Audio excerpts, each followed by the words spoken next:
السلام عليكم ورحمة الله وبركاته. الحمد لله وكفى والصلاة والسلام على من لا نبي بعده. اللهم صل على رسولك سيدنا ونبينا ومولانا محمد وبارك وسلم عليه أما بعد. اللهم صل على محمد وعلى آل سيدنا محمد كما صليت على إبراهيم وعلى آل إبراهيم وبارك على محمد وعلى آل محمد كما باركت على إبراهيم وعلى آل إبراهيم إنك حميد مجيد. فقد قال الله تبارك وتعالى بعد أعوذ بالله من الشيطان الرجيم بسم الله الرحمن الرحيم. وقالت إحداهما يا أبت استعجره إن خير من استعجرت القوي الأمين. صدق الله العلي العظيم. وقال النبي صلى الله عليه وسلم خيركم خيركم لأهله وأنا خيركم في أهلي أو كما قال عليهم الصلاة والسلام. கண்ணியத்துக்கும் மதிப்புக்கும் மரியாதைக்கும் உரிய அன்பின் சகோதர நண்பர்களே, பெரியவர்களே, தாய்மார்களே, சகோதரிகளே, அல்லாஹ் சுப்ஹானஹு தஆலா நம் அனைவருடைய இந்த ஒன்று கூடலையும் பொருந்திக் கொள்வானாக.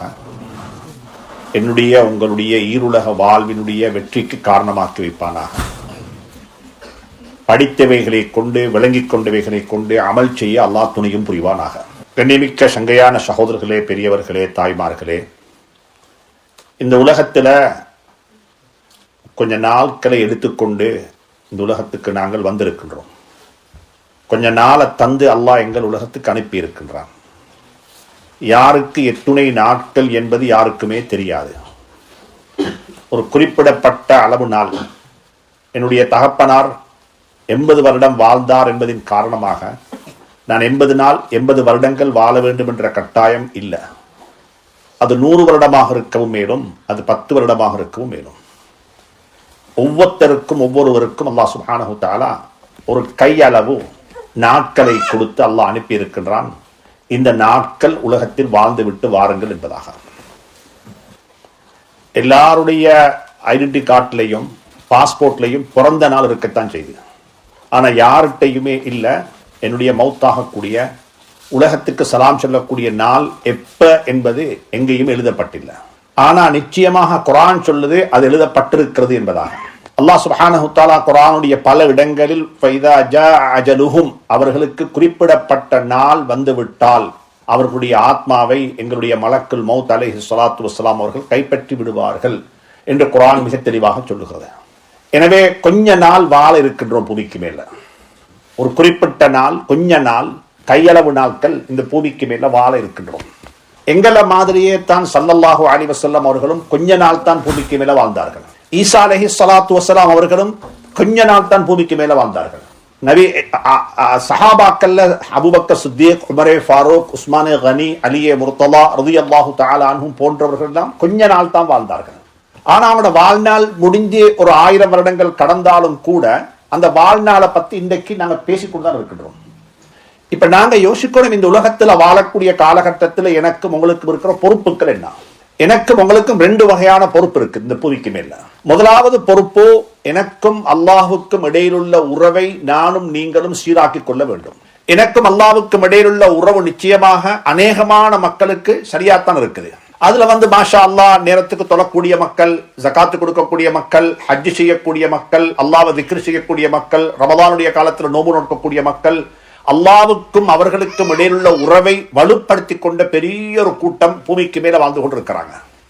ஆனாலும் அதுல ஹுஷு ஹுது என்பது கட்டாயம் வரணும். பயபக்தி, அல்லாஹ்வுக்காக வேண்டி அவன் என்ன பார்த்து கொண்டிருக்கிறான் என்ற நிலையில, அவனுடைய கண்ட்ரோல்ல, கட்டுப்பாட்டை தான் நான் இருக்கிறேன் என்ற உணர்வுல அந்த தொழுகையை நிலைநாட்டுவதற்கு, அந்த இபாதத்துக்களை நிலைநாட்டுவதற்கு, அல்லாஹ்வுக்கும் எனக்கும் இடையிலுள்ள உறவை வலுப்படுத்திக் கொள்வதற்காக வேண்டி நாங்கள் முயற்சிக்க வேண்டும். கண்ணியமிக்க சங்கையான சகோதரர்களே, அந்த உறவு பேசப்பட வேண்டிய உறவு, அதில் இருக்கிற உலூஹியத் என்ன, அதனுடைய ருபூபியத் என்ன, அல்லாஹ் இலாஹ், அல்லாஹு தான் வணங்கப்பட தகுதியான நாயன், அவனைத்தான் நாங்கள் வணங்கி வழிபட வேண்டும். அவனுடைய ருபூபியத், அவன்தான் என்னை பராமரிக்க கூடியவன், என்னுடைய தேவைகளை பூர்த்தியக்கூடியவன் என்று சொல்லக்கூடிய அடிப்படையான விசுவாசம், நம்பிக்கை அந்த அல்லாஹ்வின் மீது இருக்க வேண்டும். அது நிச்சயமாக பேசப்பட வேண்டிய ஒரு ஆழமான தலையங்கம். முதலாவது உறவு அல்லாஹ்வுக்கும் எனக்கும் இடையிலுள்ள உறவு. அந்த உறவை இன்ஷா அல்லாஹ் நாங்க ஆழமாக பேசுவோம், கதைப்போம், கதைச்சு கொண்டே இருப்போம். இரண்டாவது ஒரு முறை இருக்குது, உறவு இருக்குது. அதுதான் எனக்கும் அடியார்களுக்கு இடையிலுள்ள உறவு. என்னை போல இருக்கக்கூடிய ஏனைய மனிதர்களுக்கு நான் செய்ய வேண்டிய கடமைகள், நான் செய்ய வேண்டிய பொறுப்புகள், என்னுடைய ரெஸ்பான்சிபிலிட்டி, நான் அவர்களை எப்படி அணுக வேண்டும், நான் அவர்களுடன் எப்படி நடந்து கொள்ள வேண்டும் என்று சொல்லக்கூடிய ஒரு உறவும் இருக்கிறது. நான் உலகத்துல நான் என்ன நீங்க எடுத்துக்கொண்டா, இந்த உலகத்துல நான் பிறக்கும் பொழுதே அல்லாஹ் சுப்ஹானஹு தஆலா எனக்கு 2 தாய் தந்தை ரஹ்மத்துல்லாஹி அலைஹி 2 பேரையும் அல்லாஹ் தந்திருந்தான். அதே போல நான் பிறக்கும் பொழுதே எனக்கு ஒரு குடும்பம் இருந்துச்சு. நான் பிறந்ததுக்கு பிறகு எனக்கு சகோதர சகோதரிகள் என்னுடைய சேர்ந்து கொண்டார்கள். அதற்கு பிறகு நான் நிக்காஹ் செய்து திருமணம் முடித்த ஒரு கணவனாக மாறிவிட்டேன். என்னுடைய வாழ்க்கையில் என்னுடைய வாழ்க்கை துணைவி மனைவி என்னுடைய பயணத்தில் ஏறிக்கொண்டால், சேர்ந்து கொண்டால். அதற்கு பிறகு அந்த பயணத்தின் ஊடாக குழந்தைகளுக்கு பெற்றோர்களாக நாங்கள் மாறிவிட்டோம். அல்லாஹ் சுப்ஹானஹு தஆலா அவனுடைய நிஅமத்தை, அருட்கொடையை எங்களுக்கு தந்தான். அதனூடாக நாங்கள் பெற்றோராக மாறிவிட்டோம். அந்த பெற்றோர்கள் என்ற அடிப்படையில் குழந்தைகளை பராமரித்து பெருத்து ஆளாக்கினதுக்கு பிறகு ஒரு சம்பந்தம் ஏற்பட்டது. இன்னும் ஒரு குடும்பத்தில் எங்களுடைய குழந்தைகளை நிக்காஹ் செய்து வைத்தோம். இப்படியாக எங்களுடைய வாழ்க்கையில் பல மனிதர்களுடனான உறவுகள் பிறந்த நாள் தொட்டே இருந்து கொண்டிருக்கிறது. இன்றைக்கு நாள் எல்லாருக்கும் தெரியும், உலகத்தில் இருக்கக்கூடிய வாழக்கூடிய எங்களுடைய அன்பு சகோதரர்கள், கிறிஸ்தவ சகோதரர்கள் ஈசா அலைஹிஸ்ஸலாத்து வஸ்ஸலாம் அவர்களுடைய பிறந்த நாளை கொண்டாடுவதற்காக காத்திருக்கக்கூடிய நாள். ஈசா அலைஹிஸ்ஸலாத்து வஸ்ஸலாம் அவர்கள் பிறந்த பொழுதே, பிறந்த நாள் அன்றே பிறந்து மரியம் அலைஹிஸ்ஸலாத்து வஸ்ஸலாம் தன்னுடைய குழந்தையை எடுத்துக்கொண்டு சுமந்து கொண்டு சமூகத்துக்கு போகும் பொழுதே முதலாவது நாளே ஹஜ்ரத் ஈசா அலைஹிஸ்ஸலாம் பேசின பேச்சு அதுதான். அல்லாஹ் சுப்ஹானஹு தஆலா என்னை பணித்திருக்கின்றான், எனக்கு ஒரு கட்டளை பிறப்பித்திருக்கின்றான், என்னுடைய தாய்க்கு உபகாரம் உள்ளவனாக நான் வாழ வேண்டும் என்று சொல்லி, வகால இன்னி அப்துல்லாஹ் ஆதானியல் கிதாப் வஜஅலனி நபியன் முபாரக்கன் ஐனமா குந்து வஅவ்ஸானி பிஸ்ஸலாத்தி வஸ்ஸகாத்தி மா தும்து ஹய்யா வபர்ரன் பிவாலிததி. சுப்ஹானல்லாஹ், சுப்ஹானல்லாஹ். ஈசா அலைஹிஸ்ஸலாத்து வஸ்ஸலாம் அவர்கள் பிறந்த நாள் அன்றே சொல்லுகிறார்கள், என்னுடைய பொறுப்பு என்ன. அதுல மிக முக்கியமான பொறுப்பு என்னென்றால், நான் உலகத்தில் ஒரு தந்தை இல்லாமல் பிறந்தவனாக இருந்தாலும் எனக்கென்று ஒரு தாய் இருக்கிறாள். அந்த தாய்க்கு உபகாரம் உள்ளவனாக நாம் வாழ வேண்டும். இறைவனுக்கும் எனக்கும் உள்ள இடையிலுள்ள உறவை தொழுகையை கொண்டும் ஜகாத்தை கொண்டும் நான் நிறைவு செய்து கொள்வது போன்றே எனக்கும் அல்லாஹுடைய படைப்பினங்களுக்கும் இடையிலுள்ள உறவை நான் அஹ்லாக்கை கொண்டும் பண்பாட்டை கொண்டும் சீராக்கிக் கொள்ள வேண்டும் என்ற கருத்தை முதல் நாளையே ஈசா அலைஹிஸ்ஸலாத்து வஸ்ஸலாம் அவர்கள் சமூகத்துக்கு சொல்லி வைத்தார்கள். அந்த அடிப்படையில உலகத்தில் பிறந்த முதலாவது மனிதன், உலகத்தில் அல்லாஹ்வால படைக்கப்பட்ட முதலாவது மனிதன் ஆதம் அலைஹிஸ்ஸலாத்து வஸ்ஸலாம் அவர்கள். ஆதம் அலைஹிஸ்ஸலாத்து வஸ்ஸலாம் அவர்களுக்கு அல்லாஹ் கொடுத்த முதலாவது பொறுப்பு ஒரு தகப்பன் என்ற பொறுப்பும் அல்ல, அல்லது ஒரு சகோதரன் என்ற பொறுப்பும் அல்ல. ஆதம் அலைஹிஸ்ஸலாத்து வஸ்ஸலாம் அவர்களை படைத்து அல்லாஹ் சுப்ஹானஹு தஆலா சங்கைப்படுத்தி மலக்குமார்களை அனுப்பி சலாம் சொல்ல செய்து, சுப்ஹானல்லாஹ், உங்களுக்கு தெரியும் அந்த வரலாறு குர்ஆனில் அல்லாஹ் பேசக்கூடிய ஒரு வரலாறு. ஆதம் அலைஹிஸ்ஸலாத்து வஸ்ஸலாம் ஸலாத்துக்கு பதில் சொன்னார்கள், தும்பினார்கள், அல்ஹம்துலில்லாஹ் சொன்னார்கள், மலக்குமார்கள் யர்ஹமுக்குமுல்லாஹ் என்று சொன்னார்கள். இந்த வரலாறு எல்லாம் ஹதீஸ்களில் குர்ஆனில் மிக தெளிவாக பதிவு செய்யப்பட்ட வரலாறுகள். அதற்கு பிறகு அல்லாஹ் சுப்ஹானஹு தஆலா ஆதம் அலைஹிஸ்ஸலாத்து வஸ்ஸலாம் அவர்களை முதலாவது கொடுத்த பொறுப்பு என்ன பொறுப்பு என்றால் ஒரு கணவன் என்ற பொறுப்பு. கண்ணியமிக்க சங்கையான சகோதரர்களே, பெரியவர்களே, எங்கட இந்த பேச்சுவார்த்தையையும் இன்றைக்குள்ள முதாக்கராவையும் இந்த தொடர்ந்தாக 6 நாளைக்கு நாங்கள் பேச இருக்கின்ற முதாக்கராவுடைய முதலாவது நாளுடைய தலையங்கமும் ஒரு நல்ல கணவனாக நான் வாழ வேண்டும். ஆதம் அலைஹிஸ்ஸலாத்துக்கு அல்லாஹ் கொடுத்த முதல் பணி ஒரு கணவன் என்ற பணி, ஒரு கணவன் என்ற அந்தஸ்து. அந்த இடத்தில் நல்ல ஒரு கணவனாக நான் இருக்க வேண்டும் என்றிருந்தால் என்னிடத்தில் நான் வளர்த்துக் கொள்ள வேண்டிய நல்ல பண்புகள் என்ன? கண்ணியமிக்க சங்கையான சகோதரர்களே, பெரியவர்களே, ஒரு நல்ல கணவனாக வாழ வேண்டும் என்று ஆசைப்பட்டாலும் கூட அதற்குரிய அறிவு ஞானத்தை நாங்கள் பெற்றுக்கொள்ளவில்லை. இந்த உலகத்தில் ஏற்பட்ட ஆகப்பெரிய ஒரு துஷ்டவசமான ஒரு உண்மை என்னவென்று சொன்னால், மக்கள் பெரிய பெரிய மனிதர்களாக, மக்கள்களாக, உலகத்தில் செலிபிரிட்டிஸ்களாக அல்லது பெரும் பெரும் பாடகர்கள், ஆயிரக்கணக்கான லட்சக்கணக்கான கோடிக்கணக்கான மக்களால நேசிக்கப்படக்கூடிய விரும்பப்படக்கூடிய ஒரு மனிதனாக இருந்தாலும் கூட அவருடைய வாழ்க்கையில கடைசி வரலாறு எழுதப்பட்டிருக்கிறது, அவர் ஒரு குடும்பத்தை விவாகரத்து செய்து தனிமையாக வாழக்கூடிய மனிதர் என்று சொல்லி. கண்ணியத்துக்குரிய சங்கையான சகோதரர்களே, ஒரு கணவன் ஒரு மனைவியாக சந்தோஷமாக வாழ தெரியாது, வாழ முடியாது என்றிருந்தால் உலகத்தில் நான் ஒரு செலிபிரிட்டியாக என்ன பிரயோஜனம்? கண்ணியத்துக்குரிய சங்கையான சகோதரர்களே, பெரியவர்களே, அதனால வாழ்க்கையில கணவன் என்ற பொறுப்பை நாங்கள் எடுத்துக்கொள்வதற்கு முன்னால், உண்மையிலேயே இந்த புரோகிராம் ஏற்பாடு செய்யப்பட்டது யாருக்கென்றால் வாலிபர்களுக்கு. வாலிபர்களுக்கு, யுவதிகளுக்கு, வாழ்க்கையை ஆரம்பிக்க இருக்கிறவர்களுக்கு அவர்களை பார்த்து நான் பேசுகிறேன். இங்கே கல்யாணம் முடித்தவர்கள், நிக்காஹ் செய்தவர்கள், ஏற்கனவே குடும்பமாக வாழக்கூடிய இருந்தாலும் கூட என்னுடைய உரையாடலுடைய நோக்கம் திருமண வாழ்வை ஆரம்பிக்க இருக்கின்ற, திருமண வாழ்வுக்காக காத்து கொண்டிருக்கின்ற, நானும் ஒரு கணவனாக ஆக வேண்டும் என்ற அந்த பொறுப்பை சுமந்து கொள்ள இருக்கின்ற சகோதரர்களுடன் உரையாடுகின்றேன். நாங்கள் முதலாவது அதை பற்றி படித்துக் கொள்ள வேண்டும். கண்ணியமிக்க சங்கையான சகோதரர்களே, இங்க இருக்கக்கூடிய பழையவங்க யோசிக்கிறோம், அப்படி ஒரு பாடம் இருக்கிறதா நாங்க படிக்கவில்லையே என்று சொல்லி. உண்மையிலேயே நீங்க படித்துக் கொண்டீங்க. நீங்க படிக்காம நிக்காக செய்ய இல்லை, நீங்க படிக்காம திருமண வாழ்க்கை ஆரம்பிக்க இல்லை. நீங்க படிக்காம நிக்காக திருமண வாழ்க்கை ஆரம்பித்திருந்தால் உங்களுடைய வாழ்க்கை இவ்வளவு வெற்றிகரமான வாழ்க்கையாக ஆகியிருக்க மாட்டாது.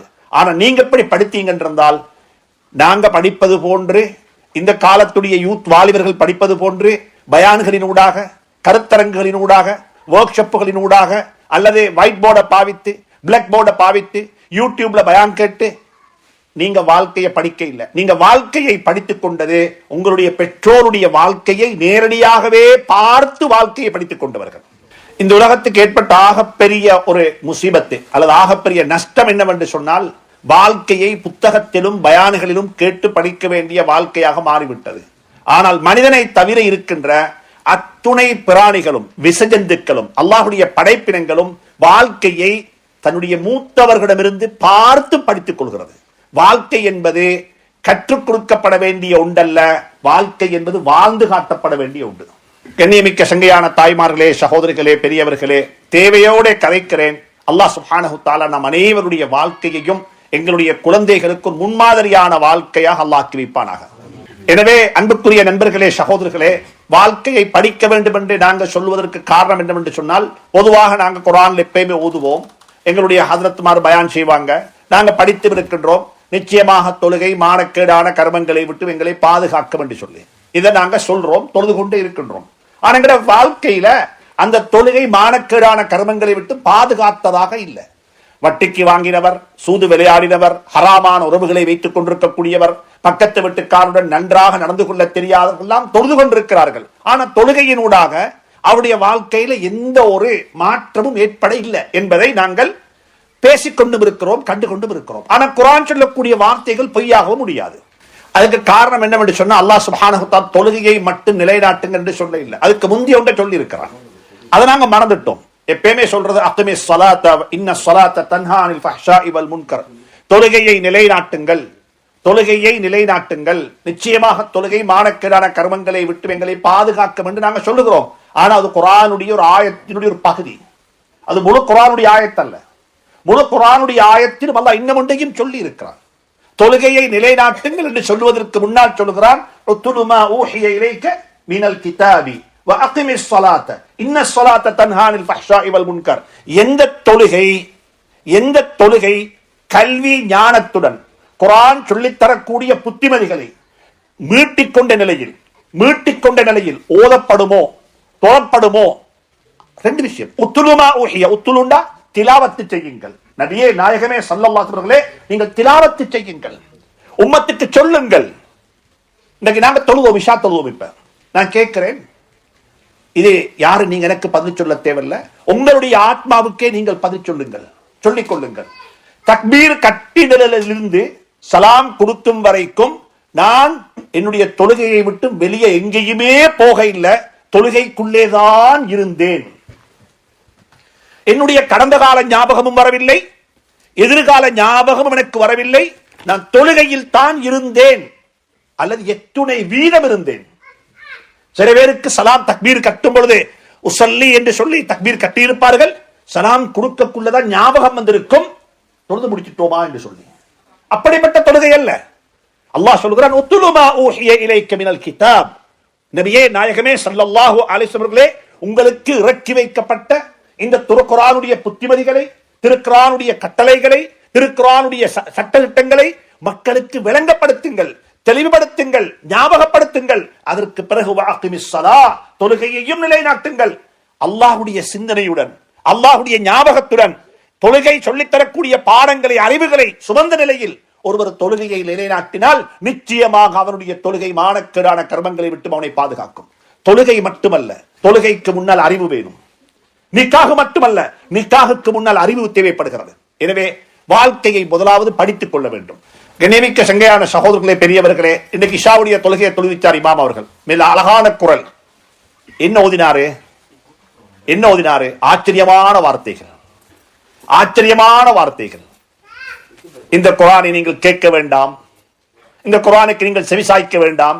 மாற்று மதத்தை சார்ந்தவர்கள், குர்ஆனை எதிர்த்தவர்கள் அப்படித்தான் சொன்னார்கள். ஏனென்றால் இந்த குர்ஆன் உங்களை சூறையாடிக் கொள்ளும், உங்களை அறியாமலேயே சிறைபிடித்து விடும்.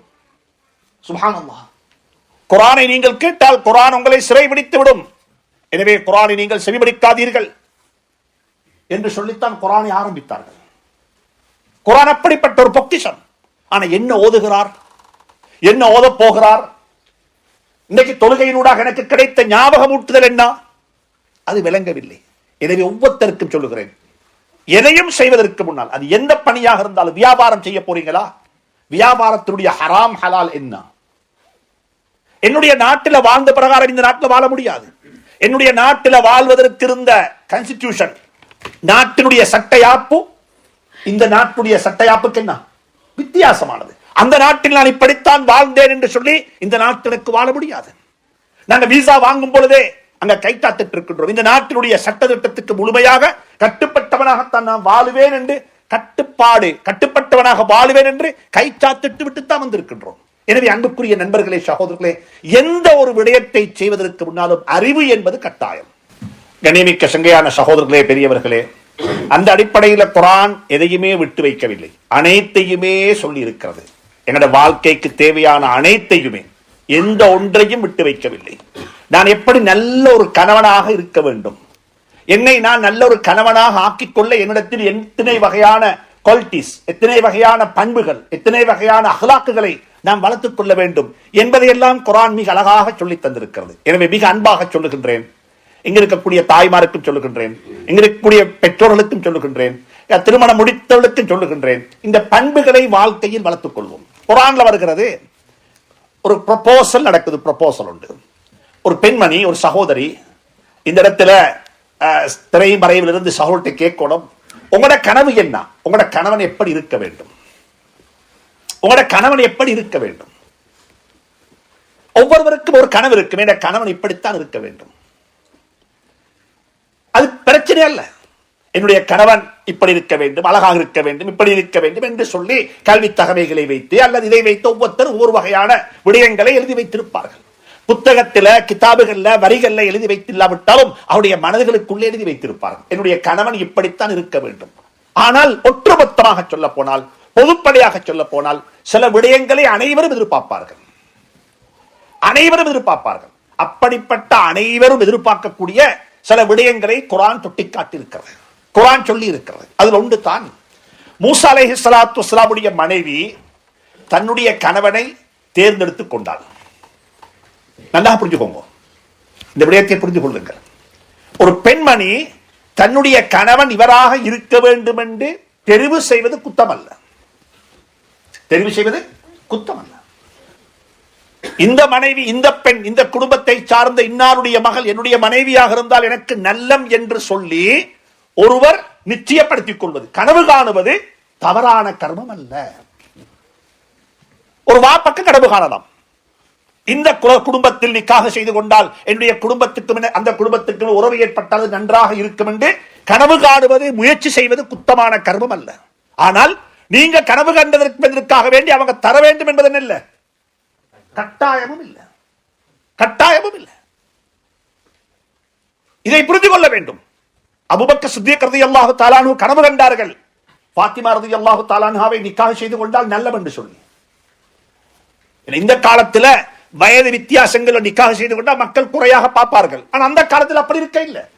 ஏண்டா அந்த காலத்தில் உள்ள இந்த காலத்துக்கு அப்ளை ஆக்க முடியாது, இந்தியாவில் இருக்கிற பிரான்ஸ்ல கொண்டு வந்து செயற்படுத்த முடியாது என்பது போல அங்க ஒவ்வொரு ஊர்ல.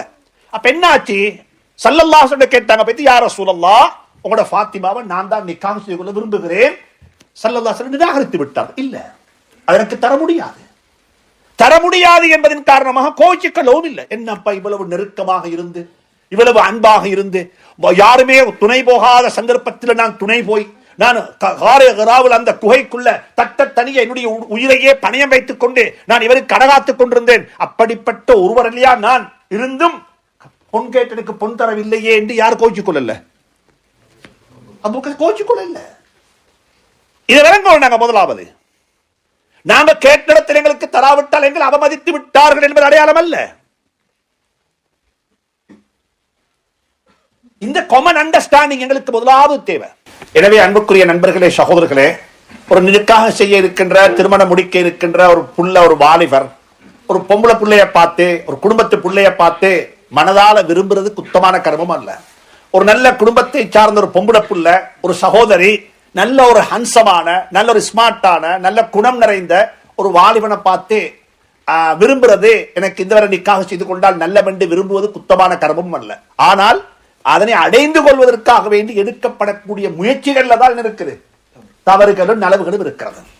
மூசா அலைஹிஸ்ஸலாத்து வஸ்ஸலாம் அவர்கள் மிஸ்ர் நாட்டிலிருந்து ஒரு பரதேசியாக ஒரு மைக்ரேஷன் செஞ்சு கொண்டு வந்திருக்கிறாங்க மதியன் என்ற ஊருக்கு. நீங்க எல்லாம் இந்தியாவிலிருந்து, இலங்கையிலிருந்து, பாகிஸ்தானிலிருந்து, ஆப்பிரிக்காவிலிருந்து நீங்க மைக்ரேஷன் ஆகிக்கொண்டு பிரான்சுக்கு வந்திருப்பது போல மூசா அலைஹிஸ்ஸலாத்து வஸ்ஸலாம் அவர்கள் ஒரு கட்டாயப்படுத்தப்பட்ட நிலையில மிஸ்ர் நாட்டிலிருந்து மதியனுக்கு வந்து விட்டார்கள்.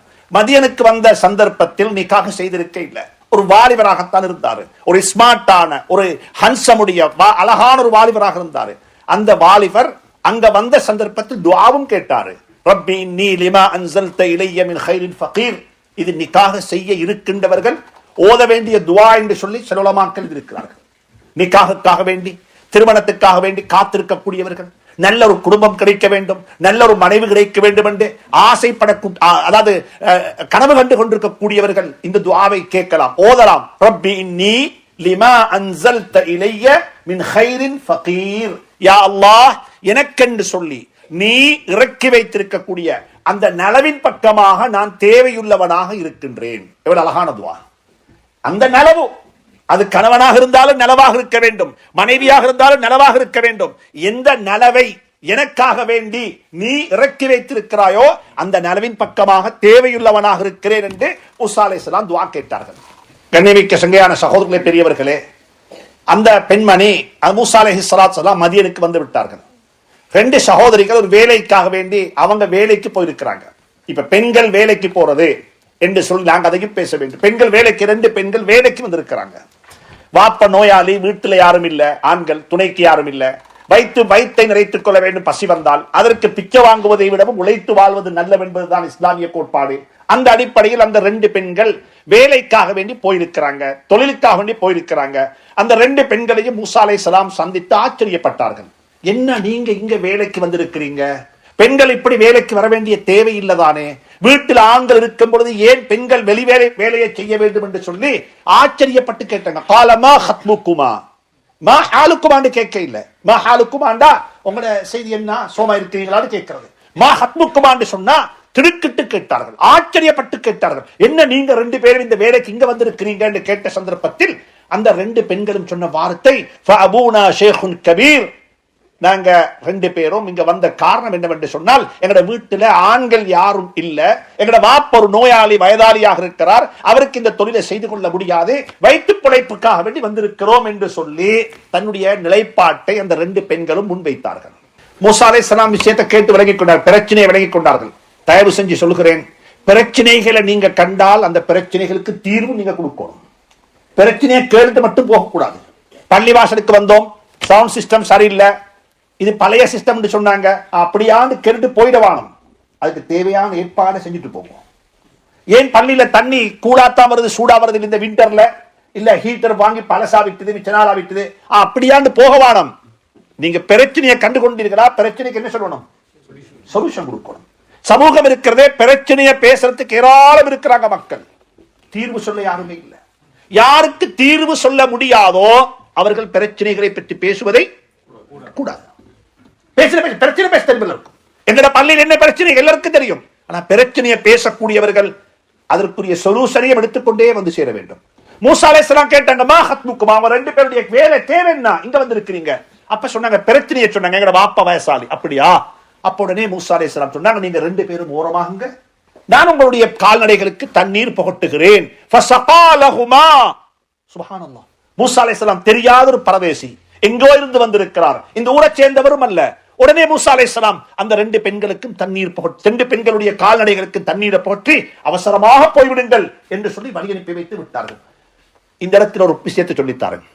தொழுது விட்டும் துஆ கேட்கலாம், நோன்பு திறந்து விட்டும் துஆ கேட்கலாம், ஹஜ் செய்து விட்டும் துஆ கேட்கலாம். இந்த எல்லா துஆக்களை விடவும் பவர்ஃபுல்லான துஆ என்ன தெரியுமா? ஒரு மனிதனுக்கு உதவி செய்து விட்டு கேட்கக்கூடிய துஆ. ஒரு மனிதனுக்கு உதவி செய்து விட்டு, ஒருவருடைய கண்ணீரை துடைத்து விட்டு, ஒருவருடைய வயிற்றை நிறைத்து விட்டு, ஒருவருக்கு ஒரு ஆறுதல் வார்த்தையை சொல்லிவிட்டு, ஒரு அனாதையினுடைய தலையை தடாவி விட்டு கேட்கக்கூடிய துஆ அல்லாஹ்விடத்தில் முஸ்தஜாபு துஆ உள்ளது. மூசா அலைஹிஸ்ஸலாம் அந்த ரெண்டு பெண்களுக்கும் தண்ணீர் புகட்டினார்கள். அந்த ரெண்டு பேரும் பெய்தாங்க, கலைத்து விட்டார்கள். கால்நடைகளுக்கு தண்ணீர் புகட்டி கலைத்து விட்டார்கள். சும்ம தவல்லா இல ظில்லி, ஒரு மரத்துடைய நிழலின் பக்கமாக போய் சாய்ந்து கொண்டு கையேந்தி துஆ கேட்டார்கள். ரப்பி இன்னி லிமா அன்ஸல்த இலைய மின் கைரின் ஃபகீர். யா அல்லாஹ், எனக்காக வேண்டி நீ இறக்கி வைத்திருக்கக்கூடிய, நான் நிக்காஹ் செய்தில்ல, திருமணம் முடித்தில்ல, நான் ஒரு பரதேசி வாலிபன், எனக்கு யாருதான் பொன் கொடுப்பார்கள் என்றெல்லாம் மனதில் வைத்துக் கொண்டு மூசா அலைஹிஸ்ஸலாம் சொல்றாங்க, யா அல்லாஹ், எனக்காக வேண்டி இறக்கி வைத்திருக்கக்கூடிய அந்த நிலவின் பக்கமாக தேவையுள்ளவனாக இருக்கிறேன் என்று கையை கீழே போட இல்ல. போன ரெண்டு பெண்கள், ஒரு பெண் திரும்பி வாரா, எங்கட வாப்பா உங்களை வர சொன்னார் என்று சொல்லி.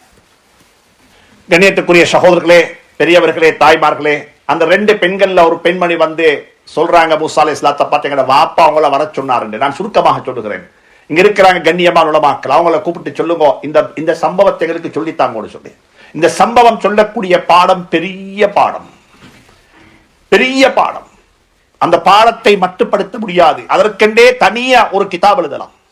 மூசா அலைஹிஸ்ஸலாம் ரெண்டு பெண்களை சந்தித்தார்கள், எப்படி நடந்து கொண்டார்கள், பெண்களுக்கு எப்படி உதவி செய்ய வேண்டும், எப்படிப்பட்ட மனப்பாங்க எங்களுடைய மனப்பாங்காக இருக்க வேண்டும், எப்படிப்பட்ட ஒழுக்கம் எங்களுக்கு தேவை என்பதை எல்லாம் அந்த சூரா, அந்த சம்பவம் பேசி இருக்கிறது. மூசா அலைஹிஸ்ஸலாம் உதவி செய்து விட்டார்கள், அந்த ரெண்டு துஆ கேட்டார்கள், அந்த ரெண்டு பெண்களும் வீட்டுக்கு போனார்கள். நடந்தவைகளை எல்லாம் தகப்பனாரிடத்தில் சொன்னார்கள். தகப்பனார் கட்டில படுத்துக் கொண்டே யோசித்தாரே, இப்படிப்பட்ட நல்ல மனிதர்களும் இந்த பூமிக்கு மேல வாழுகிறார்களா, அவர்களை அழைத்துக் கொண்டு வாருங்கள் என்று ஒரு பெண்ணை அனுப்பி வைத்தார்கள். அந்த பெண் போய் மூசா அலைஹிஸ்ஸலாத்தை அழைத்துக் கொண்டு வாரார்கள். அந்த பெண் எப்படி நடந்து போனாள் என்ற நடையையும் குர்ஆன் வர்ணித்திருக்கிறது. அந்த பெண் நடந்து போய் வஜாஅத் இஹ்தாஹுமா தம்ஷி அலா இஸ்திஹ்யாஇன், வெட்க நடை போட்டவளாக வந்து என்ற வாப்பா உங்களை வர சொன்னார் என்று சொன்ன சந்தர்ப்பத்தில் மூசா அலைஹிஸ்ஸலாம் நடந்து போறார்கள். அங்க போனதற்கு பிறகு அந்த வயோதிபர் கட்டில்ல படுத்துக் கொண்டே கேட்டாரு, உங்களுடைய செய்தி என்ன?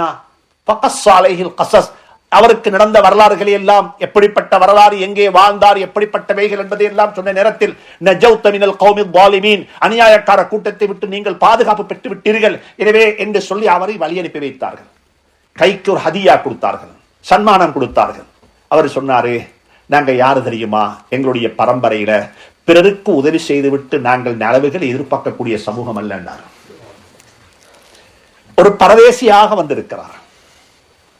இதுதான் கொல்டி, இதுதான் கொல்டி. பரதேசி, தகப்பனார் இல்ல, வாப்பா உண்மை இல்ல, அவங்க எல்லாம் இஜிப்ட்ல, குடும்பம் இல்ல, ஒரு பரதேசி, இருப்பிடம் இல்ல, ஒரு பரதேசி, இப்பதான் ஊருக்குள்ள வந்த பரதேசி.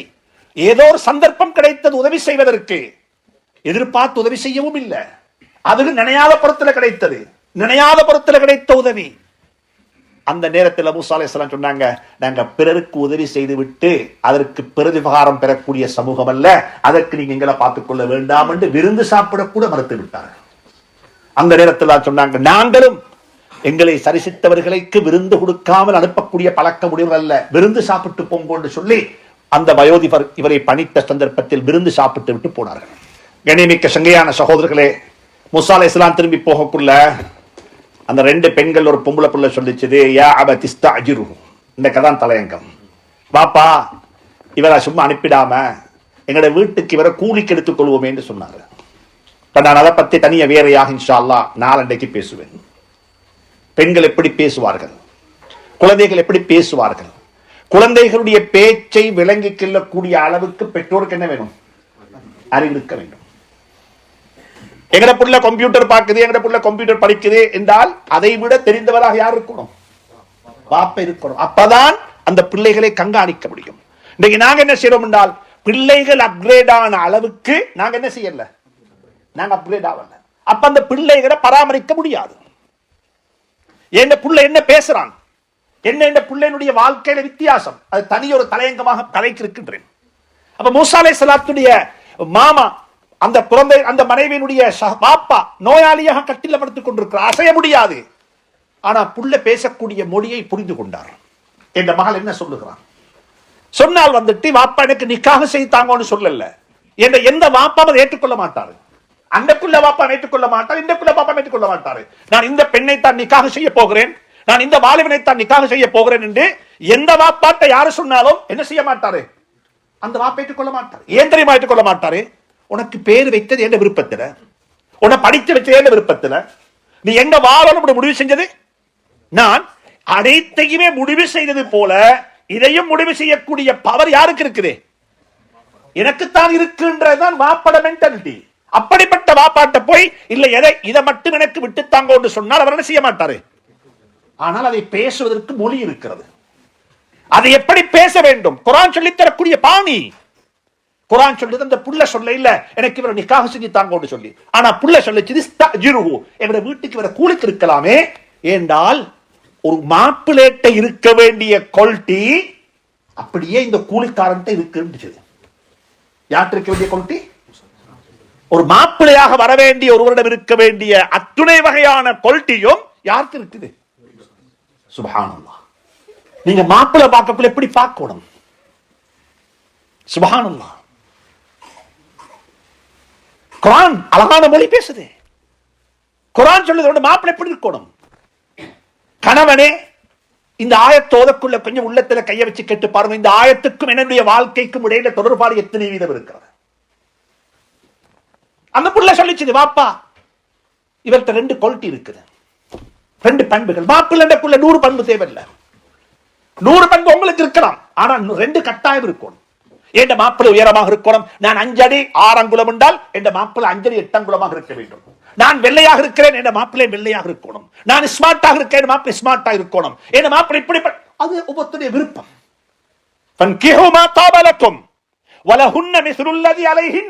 நீங்க எப்படி என்னுடைய மனைவி இருக்க வேண்டும் என்று ஆசைப்படுகிறீர்களோ அதே போல அவர்களுக்கு என்னுடைய கணவன் இப்படித்தான் இருக்க வேண்டும் என்ற ஆசை யாருக்கு இருக்கணும்?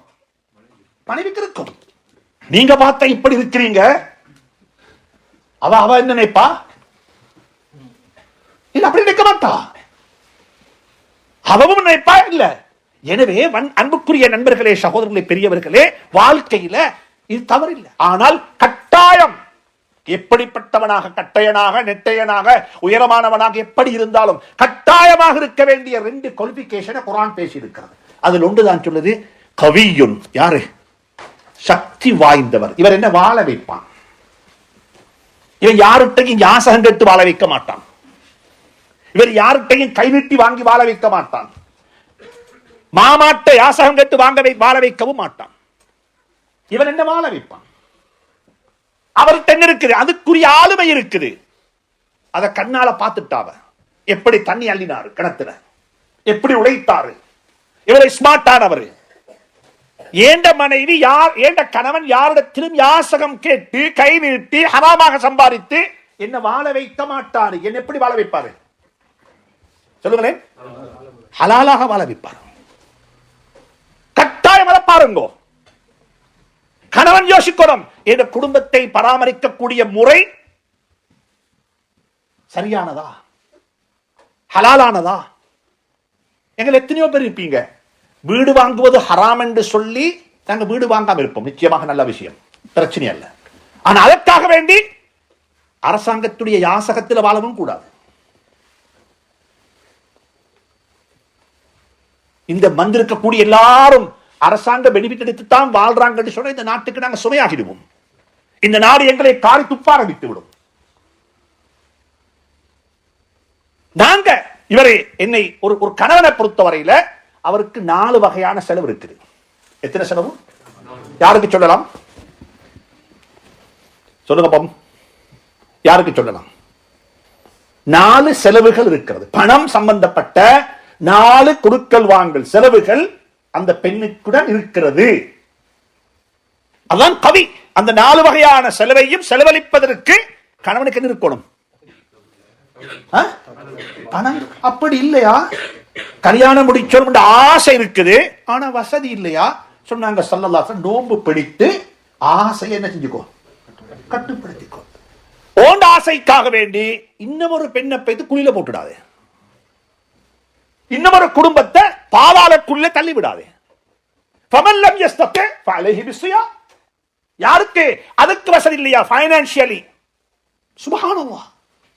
குடும்ப வாழ்க்கையில பொருளாதாரம், ஃபைனான்ஸ் என்பது மிக முக்கியமானது. அது பேங்க் பேலன்ஸ் அல்ல. நல்ல ஸ்மார்ட்டான புடி, கூலி வேலை செஞ்சு சரி காப்பாத்துவான், உழைத்து காப்பாத்துவார். 4 கமிட்மெண்ட் இருக்குது. முதலாவது சொல்லுவாங்க, என்ன சொல்லி? மஹர். மாஷா அல்லாஹ். யார் சொன்னீங்க? ரைட். எல்லாரும் மஹர் கொடுத்தீங்க தானே? எவ்வளவு கொடுத்தீங்க மஹர்? பிரான்ஸ்ல ஸ்கூலுக்கு போற பிள்ளைக்கு கொடுக்கிற பாக்கெட் மணியை விட சின்ன பணி காசு தான் இந்தியாவிலையும் இலங்கையிலும் கொடுப்பாங்க, மஹராக கொடுப்பாங்க. ஸ்கூலுக்கு போற, யூனிவர்சிட்டிக்கு போற, காலேஜுக்கு போற புள்ள இருக்குது, அந்த புள்ளைக்கு கொடுக்கக்கூடிய பாக்கெட் மணியை விடவும் என்ன குறைவான தொகையத்தான் மஹராக கொடுப்பாங்க. 26 இடங்கள்ல குர்ஆன் மஹர பத்தி பேசியிருக்குது. மஹர் என்று சொல்றது நான் நீங்கள் நினைக்கிறது போல அல்ல, அது ஒரு பெண்ணுடைய ரைட்ஸ். இஸ்லாம் அந்த பெண்ணுக்கு கொடுத்திருக்கிற ரைட்ஸ். எவ்வளவு கேட்கணும் அது அவதான் முடிவு செய்யணும். அது யார்த்தையும் அவ கேட்க தேவையில்லை. எனக்கு என் பேங்க்ல 1 லட்சம் யூரோவை போட்டுட்டு ஸ்லிப் அனுப்பினதுக்கு பிறகுதான் என்ன செய்ய முடியும், ஈஜாபு கபூல் செய்வேன் என்று சொல்ற பவர் யாருக்கு இருக்குது? சுப்ஹானல்லாஹ். இவ்வளவு தான் மஹர் கொடுக்கணும் என்று சொல்லி உமர் ரலியல்லாஹு தஆலா அன்ஹுக்கு கூட கட்டுப்படுத்துறதுக்கு என்ன இல்ல, ரைட்ஸ் இல்ல. அது அவங்களோட ரைட்ஸ். இவ்வளவு டிபாசிட் பண்ணுங்க பேங்க்ல, அதுக்கு பிறகு பாப்போம் இதை பத்தி. இதுக்கு பிறகுதான் இந்த வாப்பா உங்களை நிக்காஹ் செஞ்சு வைப்பார் என்ன உங்களுக்கு. சுப்ஹானல்லாஹ். இது அந்த அளவுக்கு இஸ்லாம் பேசக்கூடிய தலையங்கம். பெண்ணுடைய ரைட்ஸ், ஃபைனான்சியல் சேஃப்கார்ட். நாளைக்கு இவர் கல்யாணம் முடிச்சார், விட்டுட்டு போனாரு, நான் எங்க போறது? இன்னைக்கு எத்தனை பேர் ரோட்ல சீரழிறாங்க, எத்தனை ஆயிரக்கணக்கான சிங்கிள் மதர்ஸ். நாங்க இந்த நாட்டில் சிங்கிள் மதர் கூடன்னு பேசுறோம், ஆனா காரணம் என்ன? அதுக்கு யாரோத்த விட்டுட்டு போனான், யாரோத்த ரோட்ல வாழ்ந்துட்டு கருவேப்பிலையை சமைத்த சாப்பாட்டில் சப்பி வீசுவது போல அப்படி வீசிட்டு போயிட்டாங்க. அந்த பிள்ளைக்கு 2 தாய், 2 குழந்தைகள். அந்த பிள்ளை என்ன செய்வார் இப்ப? சுப்ஹானல்லாஹ். அல்லாஹ் சுப்ஹானஹு தஆலா ஒரு பெண்ணுடைய வாழ்க்கையை பாதுகாத்து இருக்கிறான். கணவன் சக்தி உள்ளவனாக இருக்கு. 4 வகையான ஃபைனான்சியல் கமிட்மெண்ட் தனியே பேச வேண்டிய தலையங்கம். ஒன்று, வாழ்வதற்கு இருப்பிடம் கொடுக்கணும். வாழ்வதற்கு இருப்பிடம். அஸ்கினூஹுன்ன மின் ஹைசு சகன்தும் பிவுஜுதிக்கும். நீங்க மௌத்தா போனதுக்கு பிறகும் அவட இத்தாவுடைய கடமை 4 மாசம் 10 நாள் கணவன் விட்டுட்டு போன அனந்தர சொத்திலிருந்து தான் அதுக்கு கூலி கொடுக்கணும். இது குர்ஆன். இதொன்றும் எங்கட உலமாக்களுடைய கருத்தல். இதெல்லாம் அவட இத்தாவுடைய கடமை முடியும் வரைக்கும். கணவன் மௌத்தான ஆண்டு 4 மாசம் 10 நாள் மட்டுமல்ல இத்தா, சில கட்டங்கள் 9 மாசத்தை தாண்டி போகலாம். கணவன் மௌத்தான ஆண்டுதான் அவ பிரெக்னன்ட் ஆகிட்டா, அவ டெலிவரி ஆகிறதுக்கு 9 மாசம் எடுக்கும். 9 மாசம் வரைக்கும் அவ இத்தா அனுபவிக்கணும். அந்த இத்தாவுடைய காலம் வரைக்கும் உள்ள வீட்டு கூலி யார் கொடுக்கணும்? கணவன். 2வது 3வது செலவு அவருடைய உடுப்புடவை. எங்களை இலங்கையை பொறுத்தவரை ஒரே உடுப்புட காலத்தை கழிச்சிடலாம். இங்க அப்படி அல்ல. சமருக்கு வேற, விண்டருக்கு வேற, ஓட்டம்ஸ்க்கு வேற உடுப்பு. இது கணவன் தான் வாங்கி கொடுக்க வேண்டும். இது மாமா வீட்டுக்கு போய் வாங்கிட்டு வா, உன வாப்பாட்ட கேட்டு வான்னு சொல்ல அனுப்புற விடயம் அல்ல. அவர் வாங்கி கொடுக்கணும். அதற்கு அவருக்கு கவி. 3வது என்ன, 4வது என்ன? சாப்பாடு, ஒஜீவனம். நான் சொல்றேன், இன்னைக்கு சொல்றேன் கேட்டுக்கோங்க. மார்க்கத்தை சொல்லித்தார் உங்களுக்கு. நபியினுடைய காலத்துல இமாம் முஸ்லிம் ரஹ்மத்துல்லாஹி அலைஹி ரிவாயத் ஹதீஸ், ஒரு பெண்மணி வந்த, ஹிந்தா என்ற பெண்மணி வந்து சொன்னா, தன்னை கணவனை பத்தி முறைப்பாடு செஞ்சா. அல்லாஹ் பாதுகாப்பானாக. இந்த ஹதீசுகளை விட்டு எங்களை இந்த ஹதீசுக்குரிய மக்களாக மாறுவதை விட்டு எங்களை பாதுகாப்பானாக. அந்த பெண்மணி வந்து சொன்னா, யா ரசூலல்லாஹ், என்ற கணவன் அபூ சுஃபியான் இருக்கிறாரே, ஒரு பெரிய ஒரு கஞ்சன். சமூகத்தில் அபூ சுஃபியான் என்று பேர் வாங்கி இருந்தாலும், நல்ல மனிதன் என்று பேர் வாங்கி இருந்தாலும், வீட்டுக்குள் அவன் யாரு? ஒரு கஞ்சன். இந்த பழக்கம் எங்கள்கிட்ட இருக்கும். நாம நல்ல வேலைகளுக்கு செலவழிக்கிறோம் என்று செலவழிப்போம், வீட்டுக்கு செலவழிக்க மாட்டோம். மதரசாவுக்கு கொடுப்போம், ஓவரேஜுக்கு கொடுப்போம், தாவத்துக்கு போவோம், அங்க எல்லாம் செய்வோம், பிரச்சனை இல்லை. ஆனா வீட்டுக்குள்ள இல்ல. வீட்டுக்குள்ள செலவழிப்பதும் தர்மம். இது மார்க்கம் சொல்லி தந்த யதார்த்தம். அப்ப செலவழிச்சோம். அப்ப அந்த பெண்மணி வந்து சொன்னா, இன்ன அபா சுஃபியான் யா ரசூலுல்லாஹ், என்ற கணவன் இப்படித்தான் கஞ்சனாக இருக்கிறார் என்று சொன்ன உடனே ஸல்லல்லாஹு அலைஹி வஸல்லம் என்ன செய்யுமா, பொறுமையாக இருந்து சொல்லி அனுப்ப இல்ல. நாங்க பொதுவாக என்ன செய், பொறுமை எல்லாத்துக்குமே எங்கள்கிட்ட பொறுமை, மையத்தொட்டுக்கும் பொறுமை, கல்யாணத்துக்கும் பொறுமை தான். அந்த பெண்மணியை பார்த்து சொன்னாங்க ஸல்லல்லாஹு அலைஹி வஸல்லம், நான் உனக்கு அவகாசம் அனுமதி தாரேன். சுப்ஹானல்லாஹ். குதி மா லக்கி வலி வலதிக்கி பில் மஅரூஃப். உன்ன கணவன் உனக்கு செலவுக்கு பணம் தாரார் இல்லையா, வீட்டு செலவுக்கு பணம் கொடுக்கிறார் இல்லையா, உனக்கும் உன் பிள்ளைகளுக்கும் எவ்வளவு பணம் தேவையோ அந்த பணத்தை மட்டும் புரிஞ்சுக்கோங்க, தவறா புரிஞ்சிடவானா, உனக்கும் உன்னுடைய மனைவி குழந்தைகளுக்கும் செலவுக்கு எவ்வளவு பணம் தேவையோ அந்த அளவு பணத்தை மட்டும் கணவனுடைய அனுமதி இல்லா உனக்கு என்ன செய்யலாம், எடுத்துக்கொள்ள முடியும். அது எவ்வளவு அளவு அது உங்களுக்கு தான் தெரியும். அது ஒவ்வொரு குடும்பத்தை பார்த்து என்ன செய்யும், அது வித்தியாசப்படும். அந்த பெண்மணி சொன்னா, கணவன் யாராக இருக்க வேண்டும், சுயமாக உழைத்து சம்பாதித்து குடும்பத்தை காப்பாற்றக்கூடிய அளவுக்கு அவனிடத்தில் என்ன இருக்கணும், வளம் இருக்க வேண்டும், ஆளுமை இருக்க வேண்டும். பணம் இருக்க தேவையில்லை, பணக்காரனாக இருக்க தேவையில்லை. கூலி வேலை செஞ்சு காப்பாற்றுவான், ஹராத்தை தின்ன தர மாட்டான், ரோட்ல போட்டு போக மாட்டான், எடுத்துக்கொண்டு போவான். அந்த மன உறுதி யாருக்கு வரணும், யாருக்கு, கணவனுக்கு வரணும். ஒரு பாலம் இருக்குது, ஒரு பாலம் ஒரு காலில் தான் நடக்கணும், ஒரு கையை பிடித்துக் கொண்டு. கீழுக்கால பெரிய வெள்ளம் ஓடுது, வளமையாக ஓடக்கூடிய தண்ணி எல்லாம் வெள்ள பெருக்கோடுது. ஒரு வாப்பா, யாரு, ஒரு வாப்பா தண்ட மகனை சுமந்து கொண்டு அவன் கழுத்துல கையை பிடிச்சு கொண்டு வாப்பாட, வாப்பா நடந்து போறார், எதை வச்சு கொண்டு, கைத்தை பிடிச்சு. சரியா, எங்க போறான், கடந்ததுக்கு பிறகு அந்த பக்கமாக இந்த முறை ஒருவர் சொன்னார், தம்பி நான் அந்த பக்கமாக போக போறேன், நீ என்னுடன் வான்னு சொன்னான். யாருக்கு, அந்த குழந்தைக்கு. அவன் நிராகரிச்சிட்டான். இப்பதானே வந்தாய் சொன்னா, இல்ல நான் வந்தது வாப்பட கடத்துல, என்ன கைவிட மாட்டார். நான் வந்தது யாருடைய கையில, வாப்பட கழுத்தை பிடிச்சு கொண்டு. ஒரு குழந்தைக்கு தன்னுடைய தகப்பனை மீது இருக்கக்கூடிய நம்பிக்கையை போன்ற நம்பிக்கை யாருக்கு இருக்கணும், மனைவிக்கு வரணும். இவன் என்ன விட்டுட்டு போக மாட்டான், இவன் என்ன இடையில விட மாட்டான். இந்த நம்பிக்கையை வளர்த்துக் கொள்ளுங்கள். இவன் தான் கணவன். எப்ப விட்டுட்டு போவானோ தெரியாது. சமையலுக்கு பயன்படுத்துறான், கருவேப்பிலையாக போடுறான்,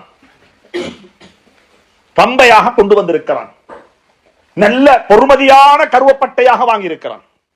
என்ன கருவப்பட்டை, பொறுமதியான கருவப்பட்டை. எத்தனையோ பேர் சாப்பிடுறதே இல்லை. சூப்பி வீசக்கூடிய மக்கள் இன்றைக்கு இல்லை, சும்மா வீசிடுறாங்க, கண்டாலே வீசிடுறாங்க.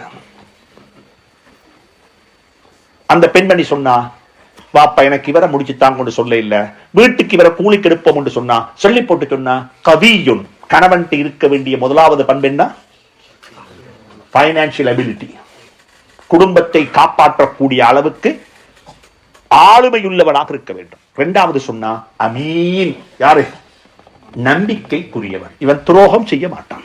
கண்ணியமிக்க சங்கையான சகோதரர்களை, கடைசி வார்த்தை இன்றைக்கு நாள்ல இரண்டாவது இருக்க வேண்டிய ஆக பெரிய பண்பு அமீன் என்ற பண்பு.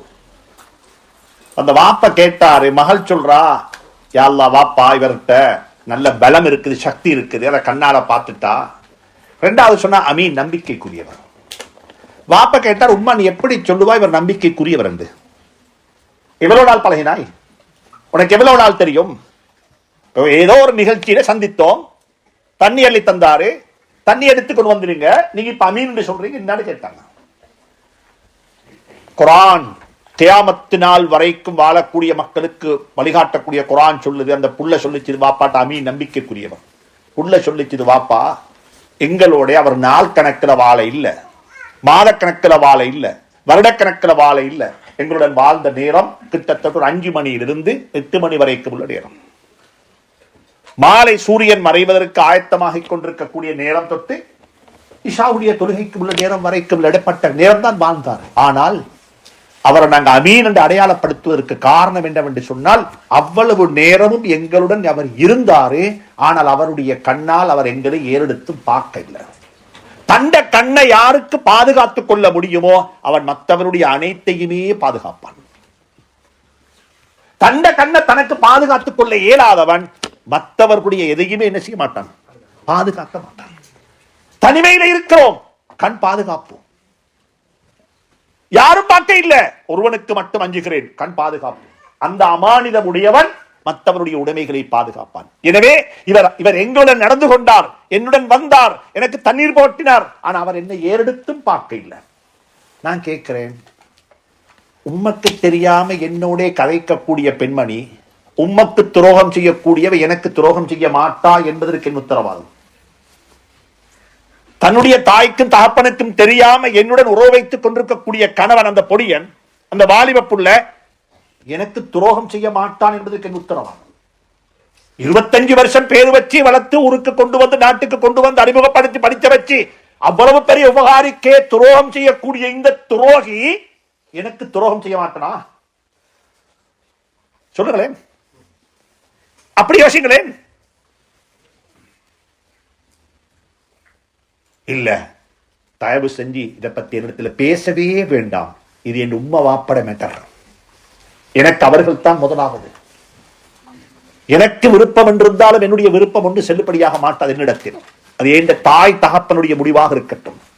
நம்பிக்கை கடையாளம் தான், உபகாரத்து கடையாளம் தான்.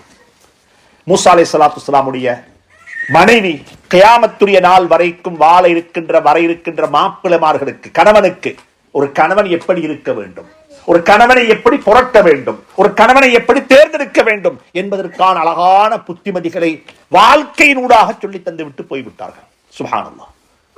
அந்த அடிப்படையில் நல்ல ஒரு கணவனாக, குடும்பத்தை ஹலாலான உணவு கொண்டு பராமரிக்கக்கூடிய, குடும்பத்தை அமானிதத்தை கொண்டு பார்க்கக்கூடிய, மனைவியும் ஒரு அமானிதம், குழந்தைகளும் ஒரு அமானிதம்.